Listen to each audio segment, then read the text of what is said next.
Un cordial saludo a las personas que nos sintonizan. Aquí les habla Ivo Hernández como parte de nuestro canal Ivo Caracas. Si esto le interesa, alguna cosa le motiva, por favor márquelo con la campanita, denos su confianza, denos un like y síganos para mantener entonces la difusión de contenido y la discusión de importantes ideas. Hoy vamos a hablar de un tema incómodo, un tema complicado.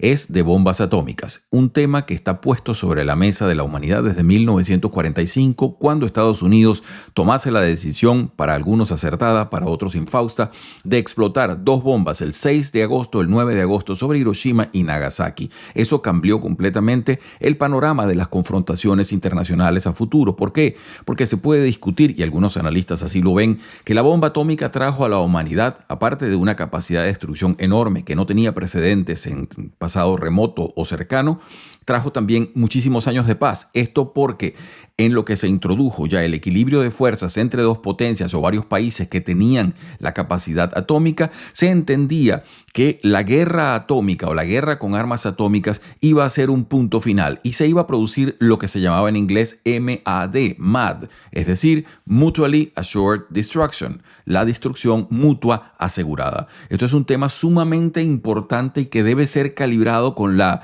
relevancia que tiene para nuestro mundo. ¿Por qué?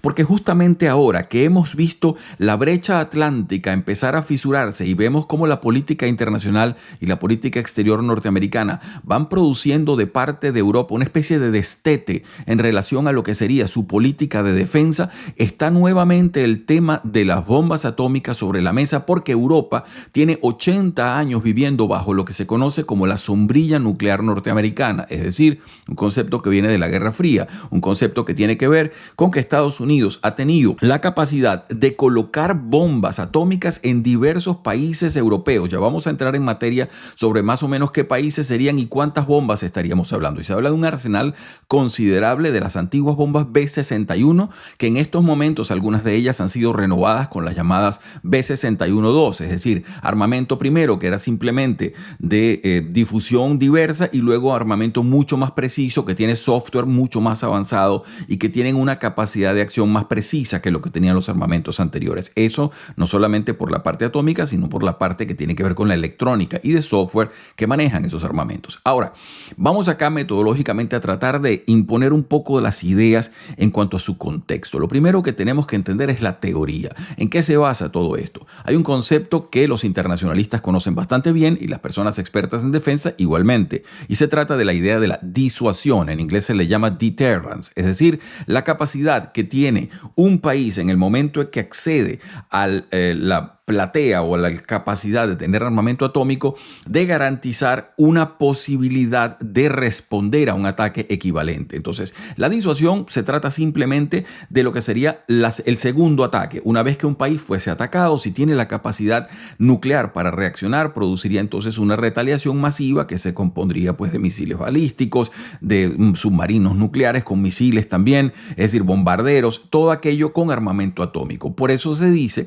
que ha garantizado la bomba en cierta manera la paz, porque para evitar todo esto nosotros hemos visto en los últimos 80 años guerras convencionales de muchos tipos, pero no se ha dado, luego de Hiroshima y Nagasaki, no se ha dado el salto hacia una guerra total, hacia una guerra que involucrase este tipo de armamento. Hay otro concepto, variante del concepto de deterrence y variante del concepto de disuasión que quisiera exponerles, y es bueno que lo tengamos en mente y ya van a ver por qué.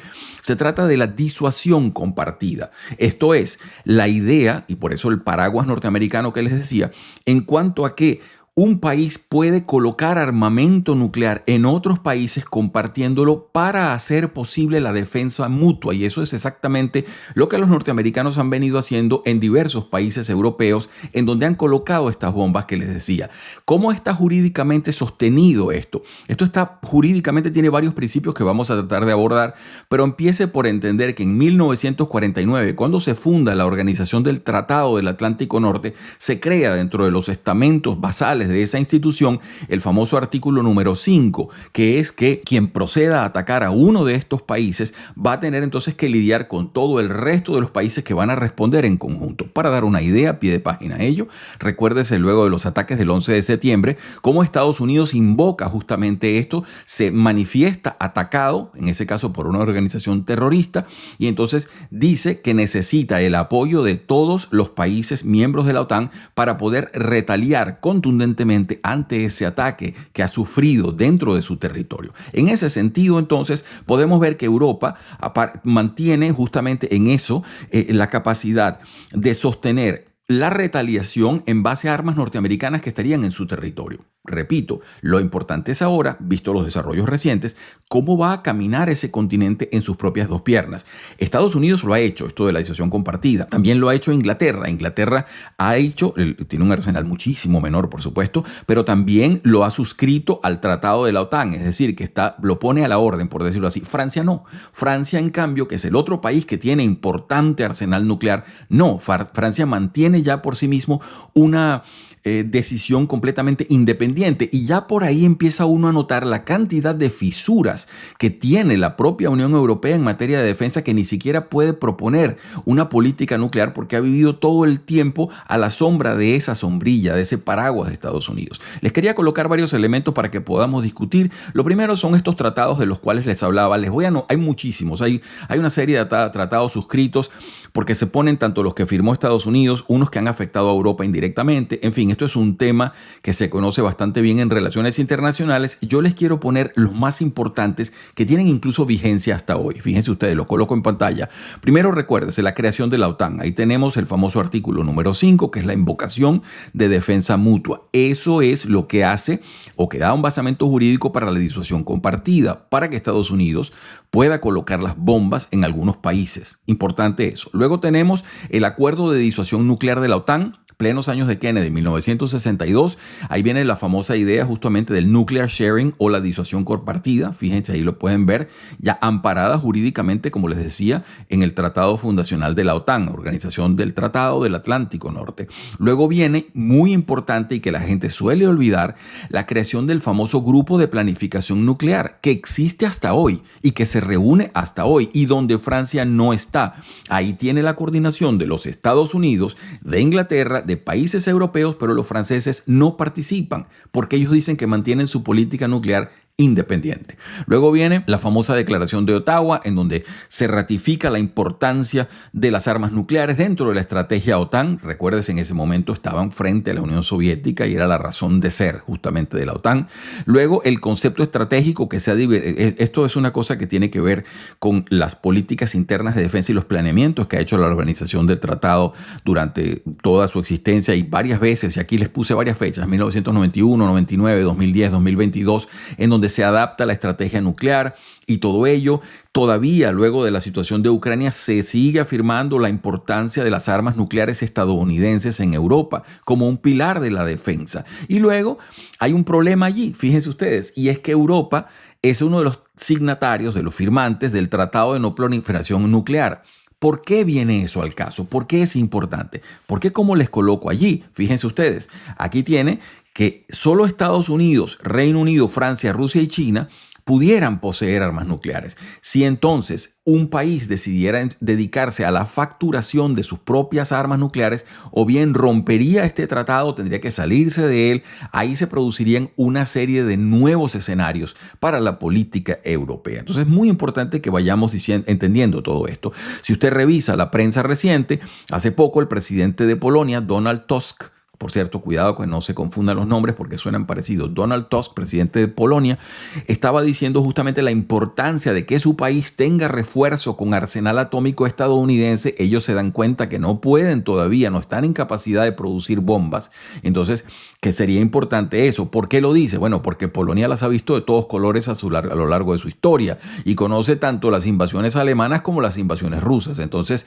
están muy al tanto de que en el futuro ya desde Europa no va a venir el posible enemigo, pero desde Rusia probablemente sí pudiera. Entonces es un país que está invirtiendo enorme cantidad de su Producto Interno Bruto en defensa, y a la par está considerando y haciendo todos los ententes con los Estados Unidos para lograr esa posibilidad de acceder a la disuasión compartida, teniendo bombas ellos en su territorio. Eso es muy importante. Sigo colocando algunos documentos que me parecen importantes también para que los podamos analizar. Fíjense, aquí tengo una muy breve lista de lo que se supone. Aquí, por supuesto, esto no son noticias abiertas, pero sí ha habido algunas filtraciones donde algunas personas han hablado del tema y todo eso. Lo que sabemos que los países que tienen bombas nucleares estadounidenses en su territorio, bueno, sería Bélgica, Alemania, Italia, probablemente los Países Bajos, en Holanda, y Turquía seguramente también. Entonces, ¿cuántas bombas? Se está hablando aproximadamente cualquier cosa entre 100 a 150 bombas de estas B-61 que se han ido progresivamente modernizando,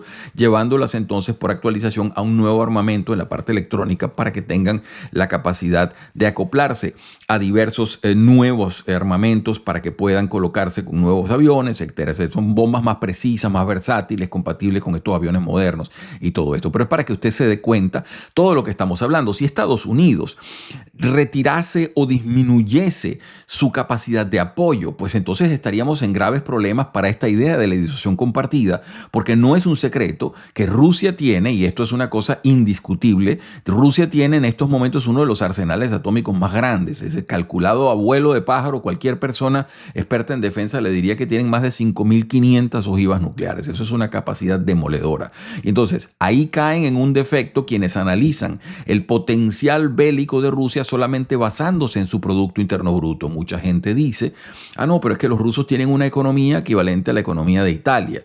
Y dice, bueno, sí, pero en términos de defensa y en términos de posibilidades de ataque, sobre todo en este campo, con lo que son misiles balísticos intercontinentales, submarinos lanzamisiles, bombarderos estratégicos, armas nucleares tácticas, es realmente demoledor el ataque o la posibilidad de ataque que tendría ese país. Y es justamente contra eso, contra lo que Europa tiene que empezar lentamente a organizarse. Un punto ya final para que esto se los dejo un poco para que piensen el tema a las personas que les interesa discutir esto con sustancia. Es la clasificación que uno puede hacer. Esto es una clasificación bastante tentativa, no a fondo, no exhaustiva, como solemos decir acá, de los países europeos en torno a sus capacidades nucleares. Lo primero, bueno, ¿quiénes son de los europeos los países con armas nucleares declaradas? Bueno, por supuesto Francia, por supuesto el Reino Unido. Estamos hablando que Francia puede tener probablemente 290 cabezales nucleares, el Reino Unido 225, se dice. Estos son cifras que son muy sujetas a verificación, pero les doy más o menos los estimados para que los puedan comparar. Recuérdense que decíamos Rusia 5.500, ¿no? Estos 200 y tantas cada uno de ellos. Luego vienen los que serían los países sin armas nucleares, pero que tendrían la capacidad técnica para producirla. Recuerde que aquí se necesitan, para producir estos reactores y toda la situación que amerita una bomba atómica, se necesita tanto el capital físico como el capital humano y una cantidad de preparaciones jurídicas que el país tiene que tomar. Por ello yo pudiera decirle que Alemania tiene esa capacidad, pero jurídicamente luego de cerrar todos los reactores atómicos que tenía, y tenía 19, pues está en menos de cero realmente la capacidad. Tiene el capital humano para hacerlo, tienen los técnicos, los científicos, el dinero, pero la parte política sería discutible. Italia posee una infraestructura también nuclear avanzada, se pudiera decir que ahí habría capacidad. Ellos están bajo el paraguas del nuclear sharing, igual que Alemania, entonces no lo sé si se pudiera, pero son países que tienen el potencial, eso es indiscutible. También Holanda, igual, Suecia, eso es igual. Ellos tuvieron alguna vez en los años 60 un desarrollo nuclear. No sé si ahora que estarán en la OTAN habrá posibilidades de que reinicie en ese aspecto. Hay que tener a Suecia dentro del radar, muy importante. Suecia y Finlandia, que son dos países importantes. España, no sé, no tiene un programa militar. Tendría el nivel científico, probablemente no el capital para hacerlo, pero sí lo tenía. Y luego los países que se dice que tendrían una infraestructura limitada o capacidad limitada, voy a metería puesta a Bélgica, probablemente fue Suiza, ni siquiera entraría en el paquete porque está totalmente neutral, y ya quedaría entonces por discutir el tema. Sin embargo, repito, si usted piénselo de esta manera, si usted retira a los Estados Unidos de la ecuación nuclear, de ese paraguas nuclear sobre Europa, le queda Inglaterra comprometida con la OTAN, Francia no. Entonces habría que empezar por tratar de incorporar a Francia, y sumando esos dos países probablemente se lleguen a 500 cabezales, lo cual es una cosa discutible sobre su capacidad disuasiva. Insistimos, estos son términos que ameritan discusiones mucho más profundas que lo que estamos haciendo, pero es el deber de acá, desde esta cuenta, ponerles a todos ustedes el tema sobre la mesa, porque de esto se va a discutir. Si se va a producir, y fíjense la imagen que estoy utilizando que puede parecer gruesa, el destete de los europeos de lo que ha sido su vinculación coordinación con la política de defensa norteamericana vía OTAN, si se va a producir esto, el tema atómico va a estar sobre la mesa y países como Alemania, que cerraron esa agenda, van a tener que empezar a reconsiderar seriamente qué es lo que van a hacer a futuro con un tema que ha modernizado en muchos sentidos su planteamiento, pero que sigue siendo una especie de parteaguas. Es decir, usted tiene bombas atómicas como país propio o no las tiene. Europa va a tener muchos problemas allí porque empezando por los tratados de no proliferación, habría entonces que o salirse de ellos o replantearlos. Es decir, viene muchísima discusión en lo que resta de esta década. Es Ivo Hernández quien les habla, como siempre un gusto estar junto a ustedes. Si esto de alguna manera le motiva, por favor márquelo con la campanita, esté pendiente que venimos con más ideas y más temas de los que convulsionan a este complejo mundo que nos ha tocado vivir. Que tengan todos un muy feliz día.